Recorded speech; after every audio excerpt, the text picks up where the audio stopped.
Hello and welcome to this encore episode of This Is Your Life. My name is Michael Hyatt, and this is the podcast dedicated to intentional leadership.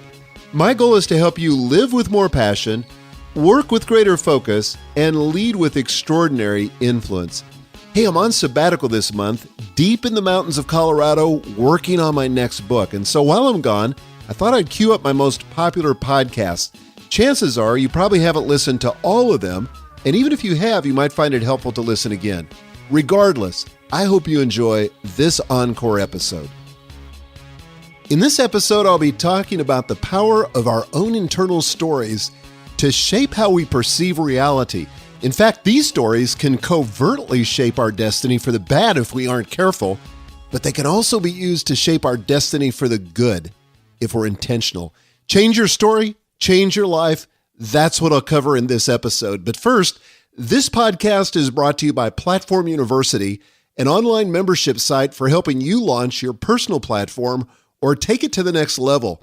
You can find out more at platformuniversity.com, and I'll be telling you a little bit more about it at the end of this podcast, so stay tuned. So let's get right into this episode. Let me start with a story.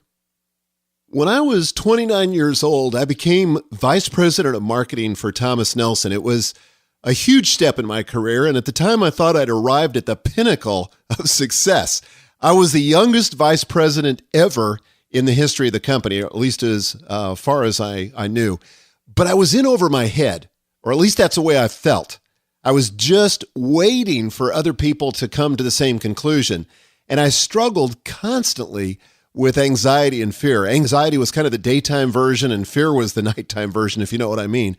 But this manifests itself in my body in two, frankly, embarrassing ways. First, I sweat profusely. And second, my hands were always cold. I mean, ice cold. So before attending important meetings, I would wear sometimes 2 t-shirts, hoping that I wouldn't sweat through both. And I strategically selected my clothing based on which colors would show the least amount of perspiration.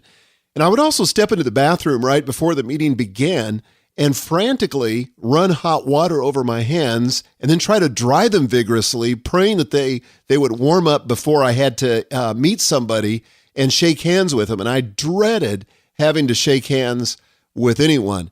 And at some point, I realized that the problem was not in my body. It was in my head.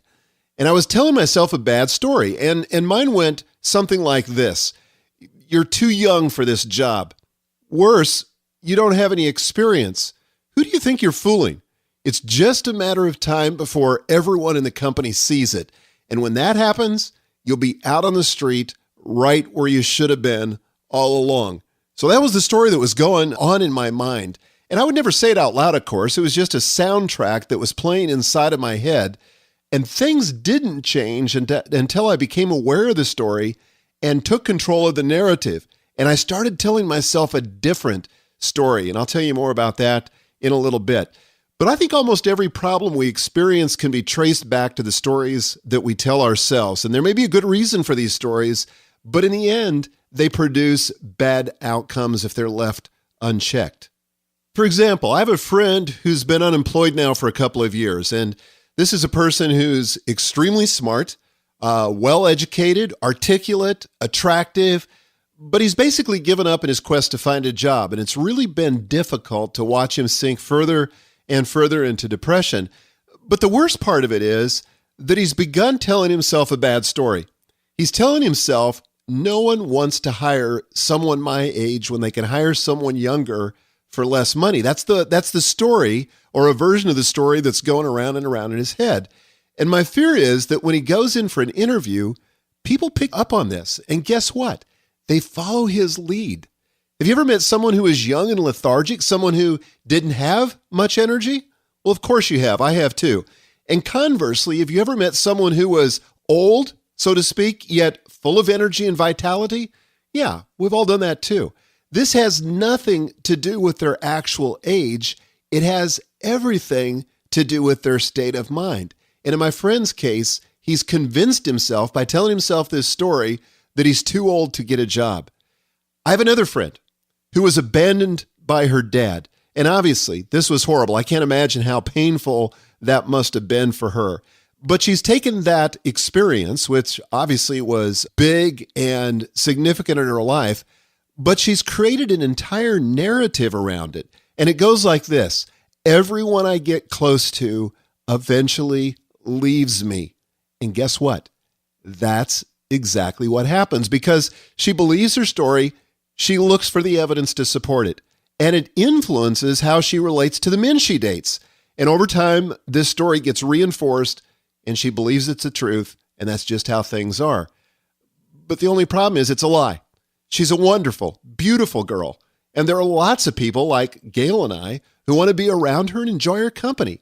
But she discounts that kind of evidence. Why? Because of the story she's allowing to play in the theater of her mind. The bottom line is that you don't have to be controlled by bad stories. You can take control of them. You can change your life by changing your story. And I'd like to suggest 5 ways to take control of the narrative in your head. Number 1, recognize the voice in your head. You have to realize that this voice is not you. It pretends to be you. It might even sound like you. It probably, in fact, does sound like you. It talks to you in your own voice, but it's not. Maybe it's coming from your parents. Maybe it's coming from a teacher or an abusive spouse. It doesn't matter. Just recognize that it's happening. All you're trying to do in this stage is become aware that there's a narrator and he's telling you how things are, or at least how he perceives them to be, and what you need to believe about reality. So recognize the voice that's in your head. Number 2, jot down what the voice is saying. This can be really helpful. It might be something like, I'm too young, or I'm too old, or I'm not very well educated, or I'm overeducated, or I don't have enough experience, or I don't have the right experience, or I can't write, or I always quit, or I'm not creative, or I always eventually fail, or I'm not very good with money. It could be literally anything, but listen carefully and write it down word for word. And by the way, you might have some stories that are positive too, like, I'm really pretty smart, or I have a great family, or I'm a good singer, or I'm good with people, or I always follow through, or I'm responsive. Notice that this voice, again, usually speaks in the first person, just like it's you. So step number 2, jot down what the voice is saying. Step number 3, evaluate whether the story is empowering. Is it enabling you to accomplish the outcomes you want? Or is it preventing you from doing so? Be honest. Sometimes, I'm sorry to say, people are addicted to their problems and the stories that create them. Maybe it gives them a sense of certainty. Maybe it gives them a sense of drama or significance because they're at the center, even of a bad story. But evaluate whether the story is empowering. Step number 4, and this is where it starts to get interesting. Write down a different story. I'm not talking about a bunch of positive thinking mumbo jumbo or affirmations, though those can be helpful and have their place. I'm really talking about telling yourself the truth. And often this is simply a matter of shifting your perspective or reframing the story. And I'll give you an example here in just a minute. But write down a different story and literally write it down. Write it down in your journal, type it out on your computer, but write down a different story that's empowering. And then step number 5, start telling yourself this new story. Every time your inner narrator begins telling the old story, stop him. Say, no, that's baloney. Here's the truth. Then repeat your new story. And it may feel awkward at first, like putting on a coat that's too big, but if you keep telling yourself the truth, it will eventually fit and you'll get more comfortable with it. So back to my original story when I was 29 years old and feeling like I was in over my head. Once I realized that I was telling myself a bad story, I crafted a new one. And here's how the new version went. Yes, you are young. This gives you tremendous energy. You also don't have a lot of experience, which is why it's easier for you to think outside the box. God has provided everything you need to be successful in this situation. Even if you fail, you will learn something from it. You can't lose, you can only quit, and you most certainly are not a quitter. That story, that simple narrative, that reframing of the original situation, that changed everything for me. And it didn't happen overnight, but more quickly than I expected. And the physical symptoms gradually disappeared as I focused on the story rather than the behavior. And now, instead of focusing on the behavior I want to change, when I want to change a behavior, I focus on the story I'm telling myself. So again, in summary, here are 5 ways you can take control of the narrative in your head. Maybe you think of these as steps or ways, whatever. But step number 1, recognize the voice in your head. Recognize that there is a narrator that lives inside your head. It often sounds like you, but it's not you. But recognize the voice in your head. Step number 2, jot down what that voice is saying. You're not going to let him get away without being challenged. So jot down what the voice is saying. Step number 3, evaluate whether the story is empowering. Is this helping you get to where you want to go? Or is it hindering you from getting where you want to go? Step number 4, write down a different story. Literally craft this. This is your life. You're not just writing a story to tell to somebody else, but this is your story, the one that's shaping your actions and having control over the outcomes that you're experiencing. So write down a different story. And then number 5, start telling yourself this new story intentionally. And it may feel awkward at first, but the more you do it, the more you'll own it, step into it, and it will become your story and your reality. So with that, let's get to some listener questions. And the first one comes from Jana. This is Jana Botkin from Three Rivers, California. I blog at janabotkin.net. Sometimes I wonder if I'm just telling myself a story of delusional optimism to drown out the harshness of reality based on facts and experience. Do you have any wisdom on how to recognize which storyline is the truth? Thanks, Michael. Jenna, I don't think I've ever met anyone who was too optimistic, at least to the point of delusional. I've met lots and lots of people who are too pessimistic, and that's negatively influencing the outcome in their life. So if I were going to err, I think it would be on the side of delusional optimism if I had to. Now, I'm not saying that you should make hope a strategy, kind of put yourself in a place of denial. I'm not recommending that. You've got to deal, as I've said in previous episodes, with the most brutal aspects of your current reality. You've got to acknowledge those and be willing to deal with them. But there's every reason to be optimistic. And I think to focus on those things in many ways leads to a positive outcome. So I would let yourself go there and not worry too much about it. Let yourself be delusionally optimistic if necessary. And I think it's going to be a lot closer to the truth for most of us than the kind of pessimism that we so easily slip into that negatively affects the outcomes. The next question comes from Julie.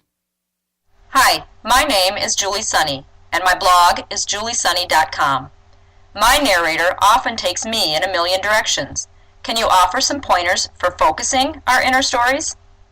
Julie, I think that's a common experience. I certainly have it, where my mind is racing and I've got 1,001 thoughts. This is one of the reasons why I try to start every single day with being quiet and still. I'm not planning my day. I'm not praying. I'm not thinking about yesterday. I'm not thinking about my task list for today.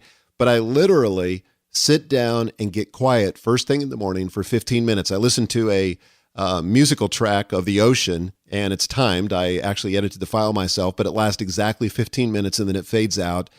But during this time, it enables me to let all those thoughts kind of settle like sediment in a jar of muddy water. And so I let that settle and try not to think about anything else. And it's become a great discipline for me to get control of my thought life. And I find myself drawing upon that experience throughout the day when I feel overwhelmed by a lot of different thoughts and being pulled in a million different directions. That helps me. Another thing that helps me is having a task list where I know what's the next most important thing. And I simply work through that list. I arrange it in the order of importance in the morning before I begin my work, and then I systematically work through it. And obviously there are interruptions, things that I didn't count on or things that I couldn't have anticipated that interrupt my day, and that's okay too. I just deal with those as they happen. But I try to deal with the next most important thing and try to stay focused in that way. So hopefully those two things will help you. The next question comes from Mary. Hi, this is Mary Demuth of marydemuth.com, and my question is, when you are living your story and you continue to do the same thing over and over again and getting the same crummy result, how do you encourage yourself to think differently and no longer do that thing that's not working? Thanks so much and have a great day. Mary, one of the things I appreciate about you is just your honesty, and you and I are friends, and this is something that I really have grown to appreciate about you, so thank you for that. I think the reason that we get into this situation where we are doing the same things over and over again and we're getting the same crummy result is because we're kind of living our life unconsciously. We're not aware of this narration that's going on in our head, and we're being programmed by it. We're just not aware of it. So I think the first step is just awareness, to realize there's this story that's going on in my brain, as I said earlier, and it's affecting my behavior and it's affecting the outcomes that I'm experiencing. So let me chase this thing back to its source and change the story. And you're a storyteller. And so this is something that you really should, and I'll bet really do excel at. You just have got to write yourself a story for this particular behavior that you're doing over and over again and change it. Change it at the story level and see if it begins to affect your behavior. And I'd love to hear a report back from you and see if you were able to do that. The next question comes from Noah. Hi, this is Noah Coley from Terre Haute, Indiana. I enable others to live lives at full potential through writing at theaddictionblog.com. One of the challenges I face as an addictions counselor is helping others realize that they are the authors of their own narrative. Because of their situation, they lose their sense of ownership, and therefore that life just happened to them. What's your best advice regarding helping others become proactive in their story rather than reactive? No, I think one of the best things that you can do in this situation is simply make your clients, the people you're counseling, aware of the fact that there's another possibility, that there is, in fact, this narration that's going on inside their head, and they don't have to be the victim of a bad story or the framing of a bad story. You know, I think the distinction that helped me was to realize that there are things that happen to us in life, and then there's the meaning that we assign to those things. And oftentimes the meaning is wrong, or at least it's not empowering. And so to ask, okay, let's look at what happened, and then let's look at the range of possible interpretations or the meanings that we could put on that. And just to ask them the question, is there another meaning, or is there another way that you could frame this or look at this? And oftentimes they've gotten into such a habit of only framing it in a negative way or a way that's construed totally against them and is the least empowering, that just asking that question and pushing them to ask whether there's a different interpretation or a different meaning will open up the possibilities to them. So that's where I would start, is just keep asking. Help them see that there's a variety of ways that they can interpret this. There's not just one way. The interpretation of the event is rarely the truth, and there's often a better way to interpret it or understand the meaning. The next question comes from Russ. Hi, Michael. Russ Hess in Broken Arrow, Oklahoma. I blog at russhess.com. Compliments on your book platform. You mentioned changing your story is a way to change your life. For me, this really means to find the meaning you associate to your life and reassign those meanings to a better perception of the same outcome. Perhaps it is more like reflecting on a moment of your life and then using a different outline than the one you've written.